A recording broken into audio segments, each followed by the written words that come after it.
Brian and Kenzie in the morning. And Chicago's alternative all day. Q101. Oh, rainouts in sports yesterday. We'll get to that. Plus, the biggest purchase of a team in the history of sports. Did the White Sox fully get purchased yesterday with that deal that was in place a couple months ago? Well, we'll tell you about that in a second. First off, before we move forward with pouring one out that's going to really affect your morning, we had the fact that made your brain go, that for the first time ever, viewership on streaming platforms toppled cable and broadcast channels, meaning like YouTube TV is number one. 44.8% of all viewers as of yesterday, 24.1% watch cable, 20.1% do broadcast, and then the other almost 50% are on some kind of streaming platform. We had some people check in. This was interesting. Didn't ask for this, but Jason checked in. White male. We use Sling TV. Didn't ask for race on this one. I know we got into a big honky discussion yesterday on the show. Okay. If you weren't here at around 8:30, we were asking for your race when you texted in. We were. It was completely fine in the correct context. Out of context, maybe not much. So have to listen to the podcast anytime you want to, anywhere. Yesterday's head-to-head lines. Yes, and it was, so yeah, right around 8:30, that third hour of the show, a big honky discussion. So Jason, I don't love the way you're saying. This is the ABCs of me. I'm not going to change on this one. I know.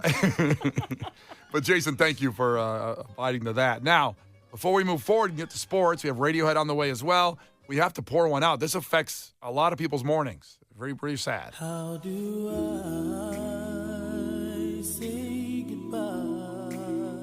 I don't know what you're eating right now. What's your daily routine in the morning? Kenzie's got a big protein shake. I did my protein shake about an hour ago. I did egg whites at 3 in the morning.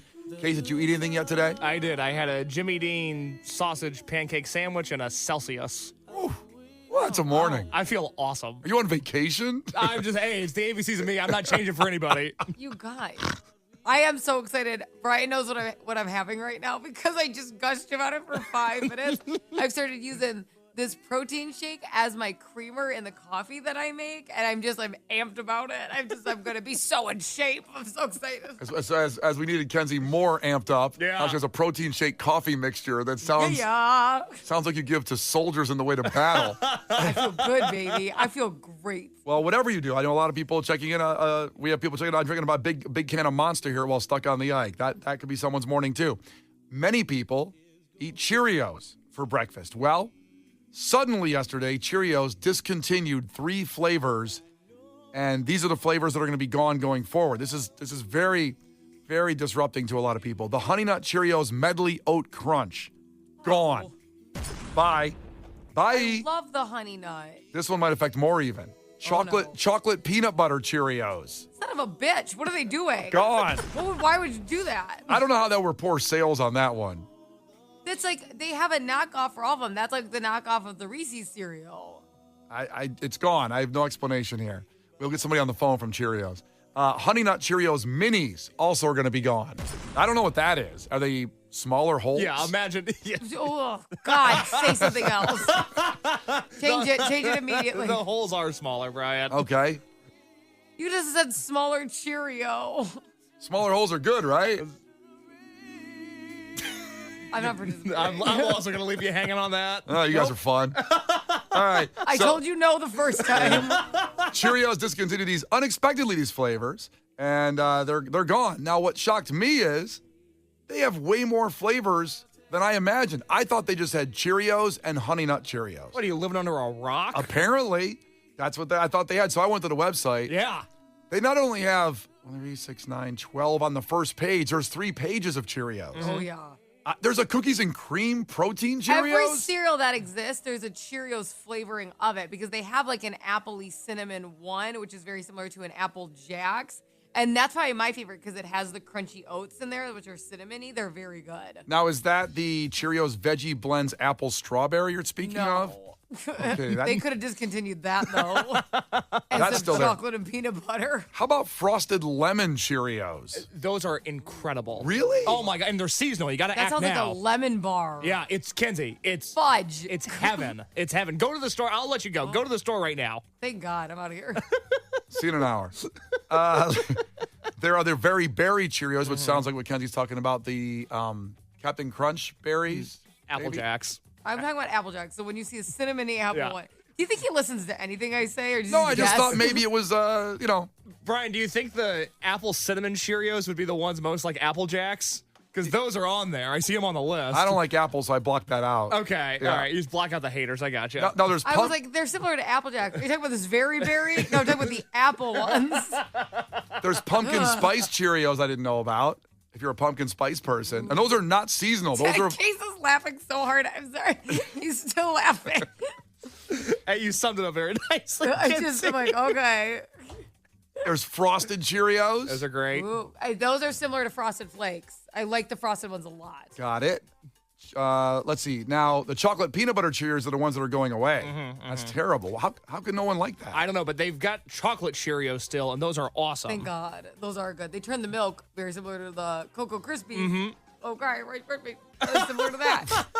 Now, I'm just reading off the ones that are on the website that are still there. The only three that are going away, and I should say only those three, are the Honey Nut Cheerios Medley Oat Crunch, Chocolate Peanut Butter Cheerios, and Honey Nut Cheerios Minis. Those are the only ones that are going away. All these other ones we're talking about are there and are available. Now, I've been pitching a segment on this show behind the scenes for about a month, and we haven't done it. But I want to talk about all the different ranch dressings that are available now in stores because why do you think that this hasn't landed yet? If you have to take a guess. I don't know, because I find it to be a fascinating topic. Because Brian hates ranch. That's It's true. disgusting. It's the worst. But it's so not. He's like, no. During our lifetimes, like when I was a wee lad, when I was a young boy, there was ranch and there was buttermilk ranch. And those were the only options. You go to the ranch, the dressing aisle now, there's like 100 different ranches to choose from. I'm concerned, Brian, that you're doing the grocery store wrong because you didn't know about all of these Cheerio flavors. Well, I did know about when I go buy ranch. I know there's like Chipotle ranch, there's a whole Sriracha bunch. ranch. It's one of the things, as the infrastructure of the United States continues to crumble, one of the things that has objectively improved in our lifetimes is the amount of ranch dressing flavors that there are.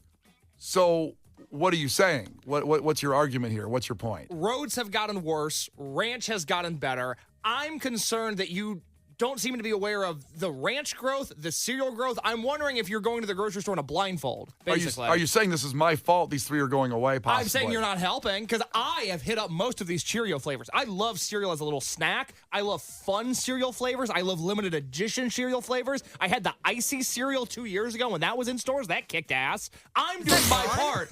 I believe it's gone. I haven't seen it in a while. I think I was the only person that bought it. But I'm doing my part to help out Big Cereal. What are you doing? Well, I eat Cheerios every Saturday and Sunday morning. That's the only time I give myself that treat. Plain ones? Yeah, just plain ones. Not even Honey Nut? No, I don't like it. Just give me the plain, old school. They have metal in them. Those old Cheerios. Barbed wire? They have lead paint in them. Give me the old Cheerios. I don't think Cheerios would appreciate this conversation. Give me the old school Cheerios because it's the best. The OG is the best. I don't need all this fancy stuff on top of it to hide it. Just give me the regular Cheerios. Like probably ranch people say, I just want ranch dressing or ranch on like pizza, dunk the crust in. I hate ranch, but I know a lot of people like it. I know I'm the minority there. So if you want ranch, probably get the regular ranch as the favorite. I don't think Chipotle ranch is number one. Why do you only have it on Saturdays and Sundays? Because I eat it with my daughter. She always goes, and I started doing it, and she likes to eat Cheerios with Daddy. Oh, but you give your daughter plain Cheerios? Yeah, she is the lead paint Cheerios. I'm calling CPS. That's awful. There's so many fun cereals out there, and you give her plain Cheerios? No kidding. Why not give her something good? Yeah. Have you not heard of Lucky Charms, Cookie Crisp, Icy Cereal, etc.? Are you aware that the original Cheerios lowers your cholesterol? She has I think a big. her cholesterol's fine. Yeah, she's 2.5. No, she's got a big problem. Eating a lot of ice cream. Leave her cholesterol alone. She's eating ice cream because you're eating ice cream. She's eating the fat on You're steak. eating ice cream every night. She eats brats for lunch every day. That's you. She got sauerkraut on there. She needs to lower her cholesterol. God, I wonder where she's getting all these ingredients. All right, so we're pouring one out for those three Cheerios flavors. They're gone, but you got plenty to choose from. I wouldn't worry about it. Brian and Kenzie. On Q 101. Brian and Kenzie on Q101. God bless the baby. 312-591-8300. Call now for Jimmy Carr tickets for the Chicago Theater. And that's coming up in October 9th. He's hilarious. And it's from our great friends at Live Nation. Kenzie won, so we pass him on the. We don't let Kenzie keep the tickets. Come on now. Forget about that. So you got them right now if you call. Now, just a reminder, we just played 21 Pilots. We have those tickets coming up in just about 15 minutes at 7:50 in a song scramble. And then after that, Weird Al tickets for the sold-out show at Ravinia. The next 35 minutes are the best 35 minutes in radio in pretty much history. Pretty much history of radio. But before we get there, it's kind of a sad story. When you hear this audio, I think it makes everybody feel good. It's a commercial. It was a TV and a radio commercial, and I think this guy's voice, how he presented everything, was tremendous. Now, there's a plot twist at the end of it, but we'll play a little bit of this right now. It's not a commercial for Q101 right now. It's just I'm playing the audio for the recognition of Tom Bodett. We've been leaving the light on for a long time. You might think maybe it would start flickering or get tired of lighting the way. Maybe take a day off from welcoming weary travelers with a clean, comfortable room for the lowest price available. You like these commercials, right, Kenzie? Nope. What do you Still mean? burning brightly. Like don't they make you feel? They feel like the old school, There There you go. blast from the past. Yeah, to me, it makes me feel like we go to Motel 6, I'm going to see Tom Bodett, and it's going to, oh, there he is. There's Tom Bodett, and he left the light on for me. Always my whole life of hearing these commercials, I just felt so warm and fuzzy with those commercials. The guy created something so special with his voice and that phrase, we'll leave the light on for you, for Motel 6. Mm-hmm. Just joyous and fun. But the plot twist is this. It's not ending fun and well. Tom Bodett filed a federal lawsuit against Motel 6, claiming the chain used his voice and his name without authorization after their contract ended. Now, the dispute stemmed from missing a $1.2 million payment. So he got these $1.2 million payments, I guess, maybe once a year, maybe more. And then the breakdown of a 40-year partnership with Tom Bodett and the Motel brand. Motel 6 parent company is called G6 Hospitality. They said they were surprised by the lawsuit, but expressed appreciation for Bodett's contributions. Surprised by the lawsuit, but didn't say they're paying the $1.2 million. They just said like, sorry. But here's how it went down. That Tom Bodett used that, and he says he created that phrase, we'll leave the light on for you. For 40 years, he's been using it and being paid for it, rightfully so, very well, because they've done well under his reign. But January 7th, the contract expired, and they failed to make that payment. But they kept using his name and likeness, and people that do what we do, when you do voice work and things, they have to stop using it unless it's said that it's a buyout and they can use it forever. That contract probably did not say that. The minute you stop paying him, you got to stop using his voice, his likeness. You got to stop saying, we'll leave the light on for you. But they still do that. And so Tom Bodett is suing. And again, the spokesman for G6 Hospitality said they were, quote, surprised, and they're hoping for an amicable resolution. They said they appreciate his contributions. And they said also, of course, we will continue to advertise keeping the lights on for you. Tom Bodett created that phrase and created that whole concept, and they're going to keep using it. And the lawsuit goes on, and we'll leave the light on for you. It's a very sad ending to a wonderful 40-year partnership. It's a beautiful relationship at one point. Yeah. Can't we just have something nice forever? Well, he's like, turn that effing light on. He's outside throwing rocks at the light bulbs, you know? Lord. Yeah.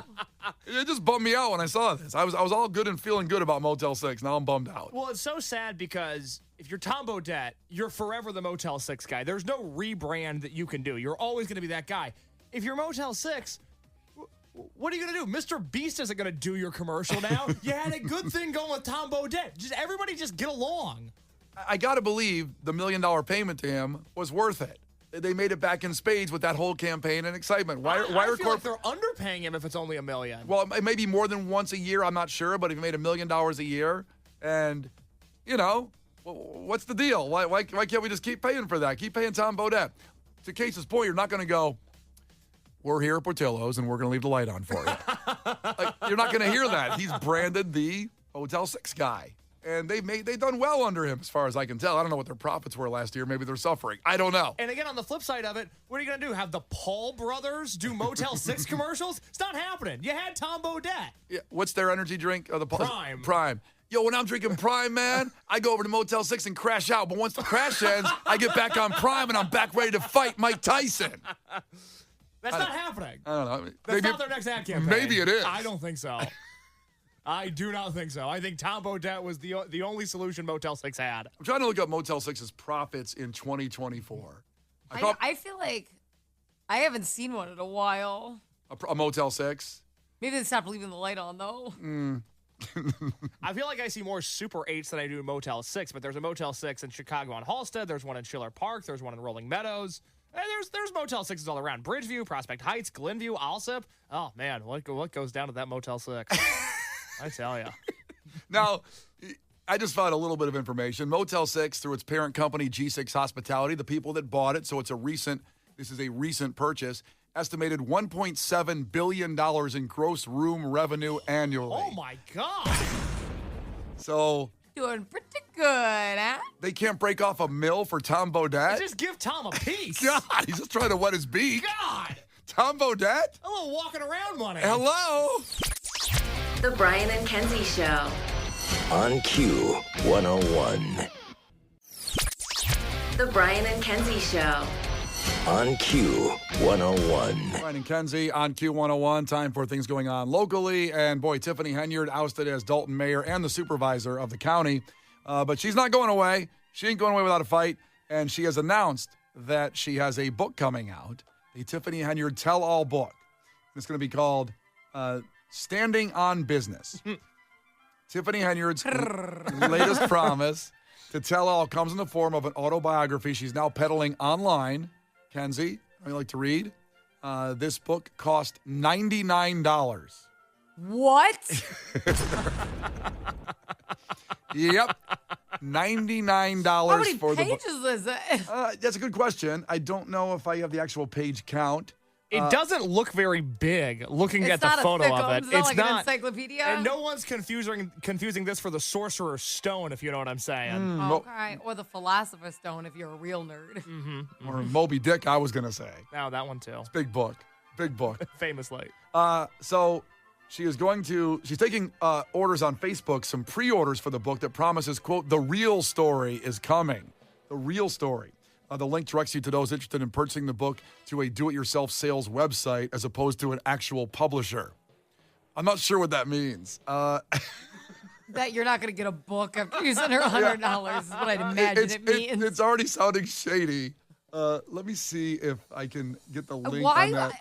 The irony that this is coming out. Do you think she just came up with the title because of the Justin Bieber audio everywhere? Oh, okay, so you don't get it, do you? I'm standing on business. For those that don't know, Justin Bieber, who has a very bad relationship with paparazzi, was recently harassed by paparazzi, and in an effort to sound tough, I guess, and maybe threaten them, said, you guys just don't understand that I'm standing on business, or whatever it was that he said.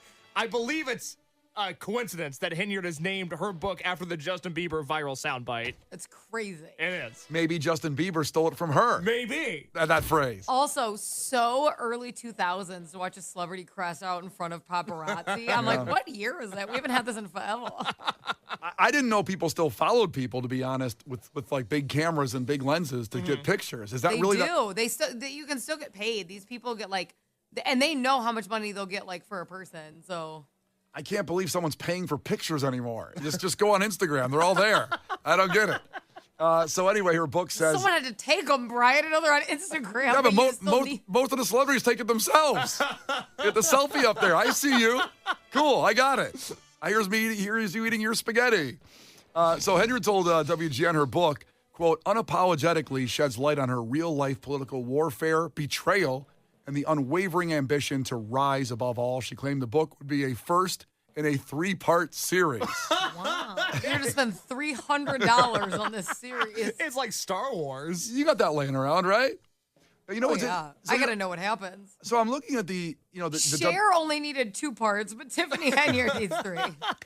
I'm looking at I guess they didn't put the link in the WGN story. Maybe Ben Bradley didn't want to put a link in there to help her out. They talk about it, but the link itself is not there for the book to this, quote, website that's not a publisher. It's a do-it-yourself website.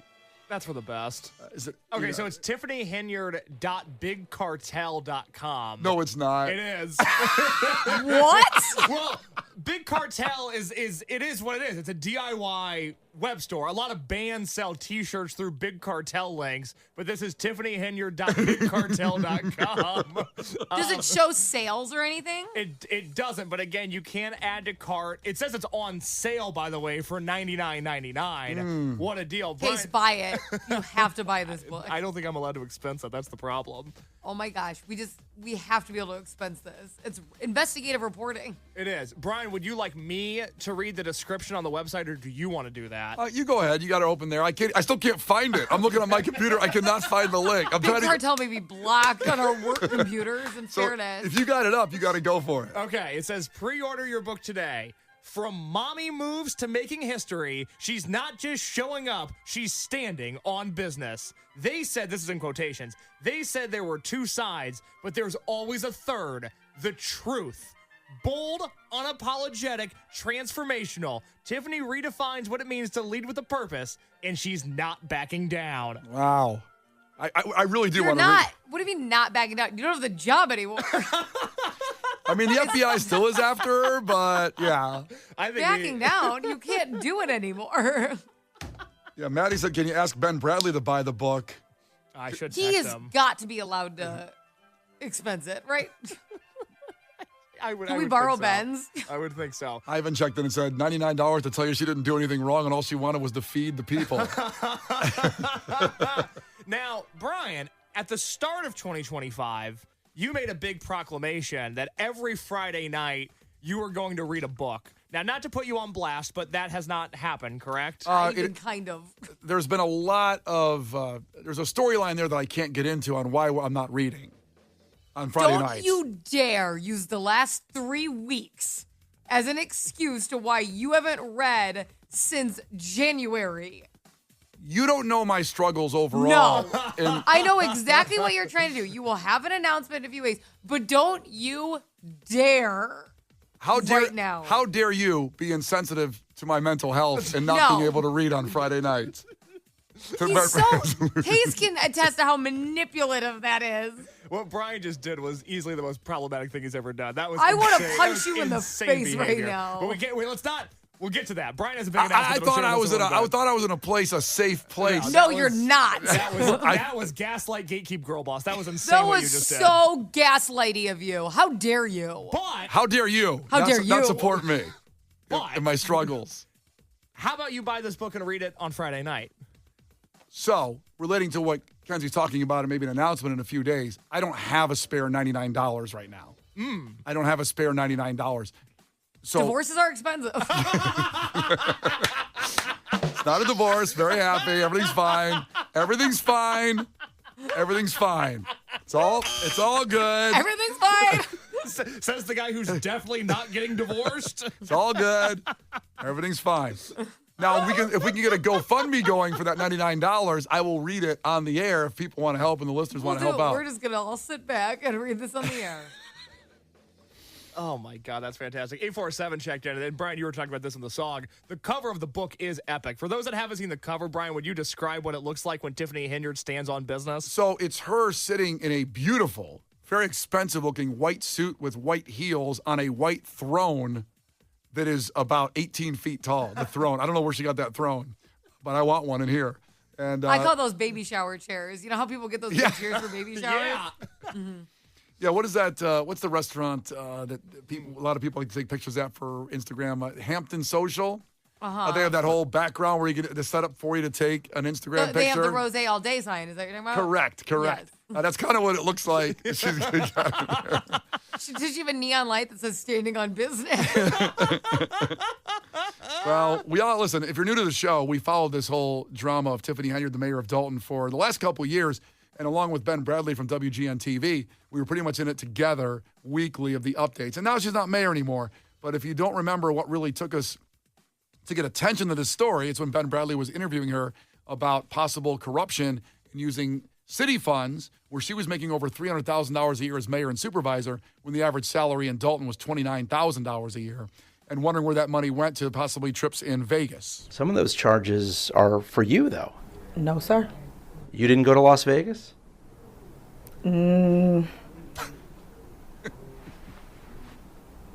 What is that? No. What is that? You don't know if you were in Las Vegas? Of course I do. Were you? It's not paid by them. Did you fly first class to Las Vegas? Yeah, Some Ben of those Bradley stayed on it, but yeah, No, sir. You didn't go to Las Vegas?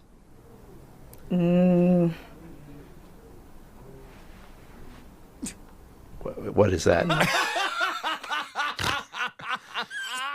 Can't tell you how often on the That's air. standing on business right there. Yeah. And then Ben Bradley went deeper and tried to get people to talk, and he went to the trustees. This is our favorite piece of audio from the interviews of Ben Bradley from WGN. Trustee Jerry Jones was on that first-class trip to New York. Still don't have a comment. Sir, you're a trustee. Well, once again, I don't have a comment. I mean, what are you going to do? I just don't have one. I don't got it. All right, we'll keep you posted on the book, and when it gets in the studio, we'll all read it, and we'll enjoy Tiffany Henyard just a little bit longer. It's Brian and Kenzie, Q101. The Brian and Kenzie Show. On Q101. The Brian and Kenzie Show. On Q101. Brian and Kenzie on Q101. So 9 minutes left to use Amish to 312-591-8300. Text that word for a chance at tickets to Weird Al at Ravinia's sold-out Q101 show. Now, at the end of music entertainment news, we'll have Haim tickets to give away. So let's get into that. And music entertainment news goes like this in celebrating the 50th anniversary of the movie Jaws. Now, Case does movie reviews on Friday at 8, and a similar setup of audio we're going to play for you, but he already saw Jaws. Saw it last year. Oh, hi there. I watched Jaws last May for the show. It was one of the first movies we did. I think we were talking about sharks on the show, and somebody was like, have you seen Jaws? I said, no, of course I haven't. Watched Jaws, blew my mind. Obviously, we have so many new people here that just continue to discover the show, which is incredibly flattering. If you missed the Jaws review, it was re-uploaded to the Brian and Kenzie podcast today. All you have to do is go on Apple or Spotify. You'll see it right when you log on because that's been another highly requested movie, but I've done Jaws now. And I thought you were going to think Jaws was stupid as a 26-year-old that never saw this movie or many movies at that time because it was still kind of early in our movie review thing. I still haven't seen a lot of movies. I just figured you'd say, oh, well, this is dumb. Why don't they just blow up the shark? I could see you saying something like that. Yeah, and Peter's worst nightmare. But that's not true. In fact, you put it on your Mount Rushmore now of top 4 movies of all time that you've seen. Yeah, oh my God. I mean, it's incredible. It is so much fun, and it is so scary at the same time. There's a million different things you can analyze with Jaws. It's a movie that I think about constantly, and it's one that when I turn on YouTube TV and it's on TNT or it's on AMC or it's on VH1, whatever it may be, I have to stop what I'm doing and watch Jaws. Kenzie, when it comes on like in that situation, do you watch it or you just seen it and you're like, I'm not watching it again? Which vibe do you have? I would probably like have it on in the background. I wouldn't probably sit down and have like a Jaws night again. I've seen it a lot. I've been on the ride. Remember the ride? I think it was at Universal. They used the shark. We used to go up to your boat, you know. It's a good ride. I've done it all. The water starts on fire. I've had my full Jaws experience. Yeah, that's from Jaws 2, actually. That's Jaws 1, where the shark starts on fire when they try to light him on fire for a minute. Yeah. I love that was one of their ideas. Oh, why not? What if we light it on fire? Yeah, as we know, they had a lot of problems with the shark in the filming, and that's what made the movie better because you didn't see the shark very much. It was more about suspense. But let's go back, like we do with the movie reviews on Fridays, where we play the trailer of the movie. So we're going back 50 years. This is the commercial that was running this week because the movie opened tomorrow 50 years ago. None of man's fantasies of evil can compare with the reality of Jaws.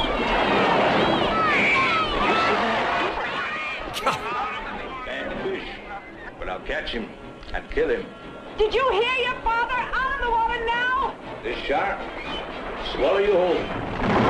From the best-selling novel, Jaws, rated PG. Maybe too intense for younger children. Wait, it said PG, but too intense for younger children. Might be. PG, well, so there's PG and then there's PG-13. Uh-huh.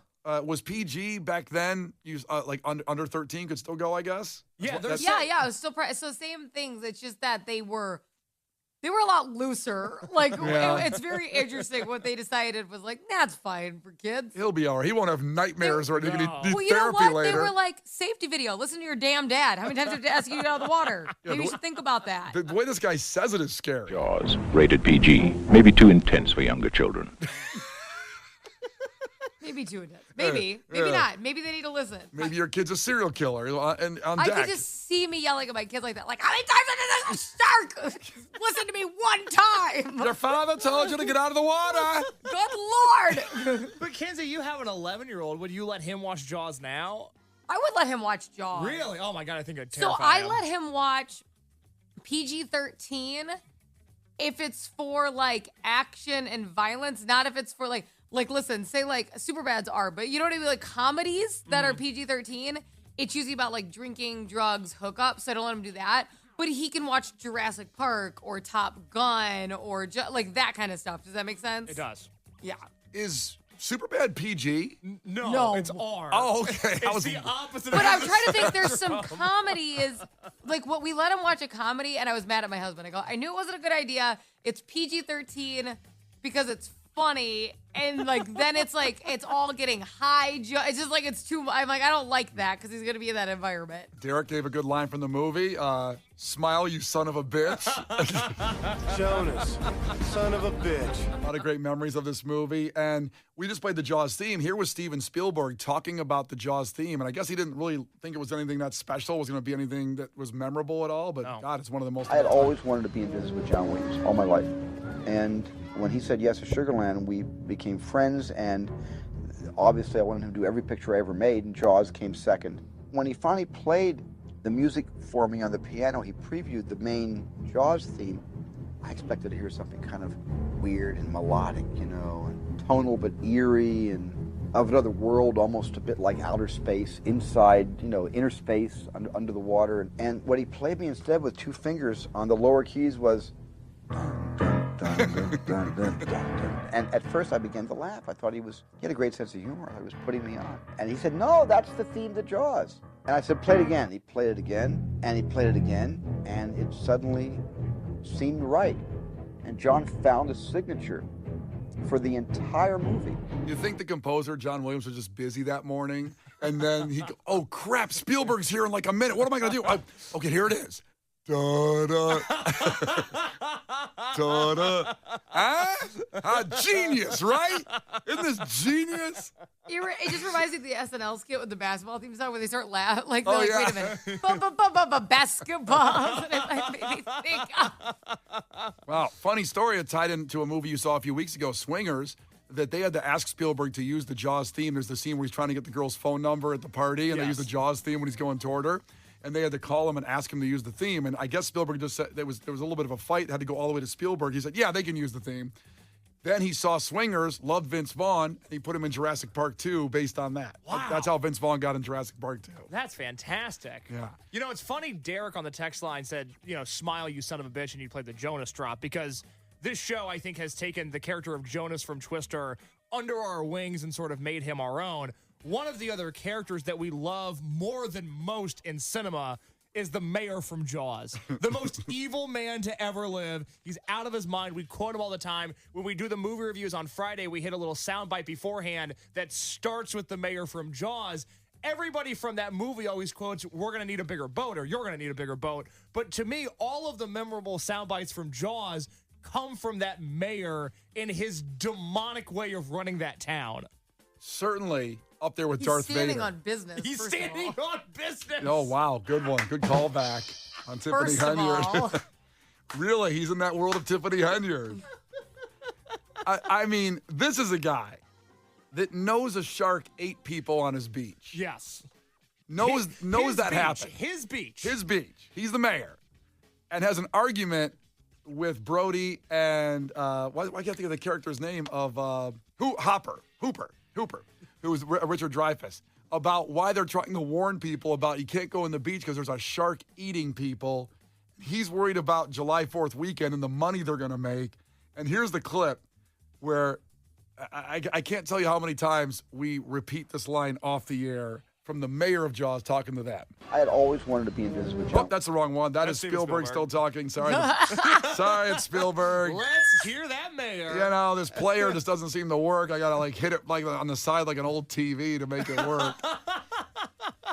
All right, here we go. This is the clip. Let's hear it. Mr. Vaughn, what we are dealing with here is a perfect engine, an eating machine. It's really a miracle of evolution. All this machine does is swim and eat and make little sharks, and that's all. Now, why don't you take a long, close look at this sign? Those proportions are correct. Love to prove that, wouldn't you? Get your name into the National Geographic. I'm going to stop it there.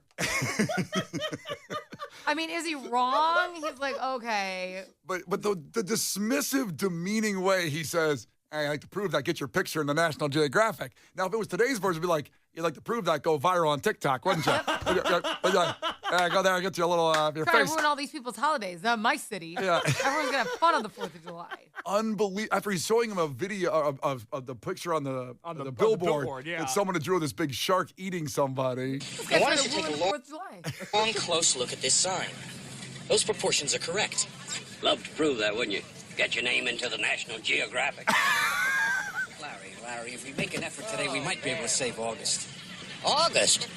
For Christ's sake, tomorrow's the 4th of July, and we will be open for business. It's going to be one of the best summers we've ever had. Now, if you fellas are concerned about the beaches, you do whatever you have to make them safe. But those beaches will be open for this weekend.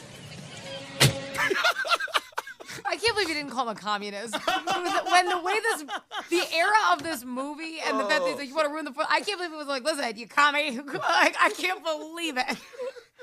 He knows a shark is eating people on the beach. Children. The shark's eating children. And Children who don't listen to their parents. And by the way, later when the shark does attack, his own kid is on the beach. And he says they're going to be open. I will say, I can always appreciate. You can relate to him. I know where he's going. I can always appreciate when somebody follows like their own BS. So if he's like, I think the beaches are safe enough, if he was in a house protecting himself and his kids, I'd be more mad. He's let his kids frolic. He really doesn't believe this. I can appreciate it. Or he's convinced himself he believes his own BS is what you're trying to say. Like he knows the shark. He's following his own. You know how like a lot of government officials give you these policies that they don't ever have to deal with? He's like, I'll pull my own kid out there. I can at least appreciate that he's like, I will also face the backlash of this with my people. Maddie checked it and said he's in it for the money, not the safety. Jonas, son of a bitch. Who is that, honey?